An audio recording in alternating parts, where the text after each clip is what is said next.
अमन एक बहुत ही साधारण आदमी था। उसका एक अच्छा खासा परिवार और एक नौकरी थी, लेकिन पिछले कुछ दिनों से वह काफ़ी परेशान रहने लगा था। उसकी परेशानियों की वजह थी उसको आने वाले विचार। उसे लगता था कि वह दुनिया का सबसे बदनसीब आदमी है। पूरे घर का खर्चा उसे अकेले उठाना पड़ता है। घर की में सबकी जिम्मेदारी भी उसी के कंधे पर है। अमन की परेशानियां उसके चेहरे पर दिखने लगी थी। वो बात बात पर गुस्सा हो जाता। उसका चिड़चिड़ापन दिन प्रतिदिन बढ़ता ही जा रहा था। एक दिन अमन अपने घर में ऐसे ही परेशान बैठा हुआ था, तभी उसका बेटा उसके पास आया और कहने लगा कि पापा, मुझे स्कूल से होमवर्क दिया गया है, क्या आप मुझे होमवर्क करने में हेल्प करेंगे? अमन अपने बच्चे की पूरी बात सुने बिना ही उसके ऊपर गुस्सा हो गया और उसे काफ़ी भला बुरा सुना दिया। बच्चा वहाँ से निराश होकर चला गया। थोड़ी देर बाद अमन का गुस्सा शांत हुआ, तब उसे अपनी गलती का एहसास हुआ। अमन अपने बच्चे के कमरे में गया, जहाँ उसने देखा कि उसका बच्चा नोटबुक में होमवर्क करते करते ही सो गया था। उसने नोटबुक उठाकर देखी। उसमें आज स्कूल से एक विषय पर पैराग्राफ लिखने के लिए दिया गया था। विषय कुछ ऐसा था, ऐसी चीज़ें जो पहले बुरी लगती हैं लेकिन होती अच्छी हैं। बच्चे ने एक कुछ पैराग्राफ उस विषय पर लिख लिए थे। अमन उस नोटबुक में लिखे पैराग्राफ को पढ़ने लगा। बच्चे ने कुछ इस तरह से लिखा था, मैं उन परीक्षाओं का धन्यवाद करना चाहूँगा जो पहले मुझे बहुत बुरी लगती थी, लेकिन बाद में मुझे समझ आया उसके बाद ही छुट्टियाँ आती है। मुझे बीमारी में खाई जाने वाली सभी कड़वी दवाइयों से नफरत थी, लेकिन बाद में मैं समझ पाया कि उन्हीं दवाओं की वजह से मैं स्वस्थ हो पाता था और बाकी सभी चीज़ों का मज़ा ले पाता था।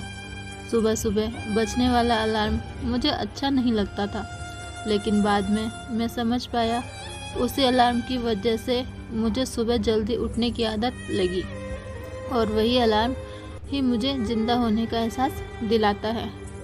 पहले मुझे मेरे पापा की डांट अच्छी नहीं लगती, लेकिन अब मैं समझ पाया हूँ उनकी डांट की वजह से ही मैं सही रास्ते पर बना रहता हूँ और अच्छे भविष्य की तरफ आगे बढ़ता हूँ।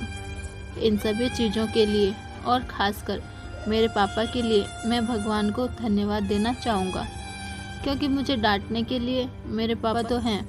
मेरे दोस्त के पास तो पापा ही नहीं है।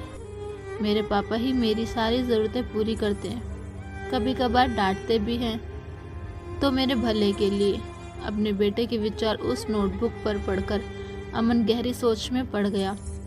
बेटे के लिखे हुए विचार उसके दिमाग में घूमने लगे। उसे लगा जैसे वह कई दिनों से किसी गहरी नींद में सो रहा था और यह नोटबुक पढ़ने में उसकी नींद खुल गई। अमन ने पेन और नोटबुक ली और अपने विचार लिखना शुरू किए। अमन ने लिखा कि मुझे अपने घर का सारा खर्च उठाना पड़ता है। इसका मतलब है मेरे पास एक बहुत अच्छा घर है और नौकरी भी है। यह उन लोगों से कहीं बेहतर है जिनके पास घर या नौकरी नहीं है। सबकी जिम्मेदारी मुझे निभानी पड़ती है। इसका मतलब है मेरे पास अपना एक परिवार है। मतलब मैं उन सभी लोगों से ज़्यादा खुश नसीब हूँ जो अकेले या अनाथ हैं। अमन ऐसे ही एक के बाद एक अपनी सारी परेशानी लिखता गया और उन परेशानियों का दूसरा पहलू जो कि पूरी तरह पॉजिटिव था।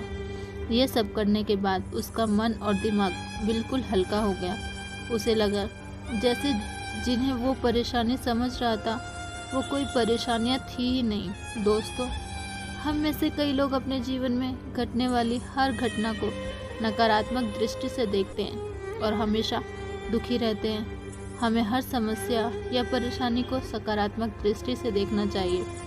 जिस दिन से हम ऐसा करने लगेंगे उस दिन से हमारी हर समस्या गायब हो जाएगी, क्योंकि कोई भी समस्या एक नेगेटिव विचार से ज़्यादा कुछ भी नहीं होती है। दोस्तों, आपको हमारी ये वीडियो कैसी लगी कमेंट में ज़रूर बताएं और अच्छी लगी हो तो वीडियो को एक लाइक ज़रूर करें और हमारे YouTube चैनल को सब्सक्राइब करना ना भूलें। धन्यवाद।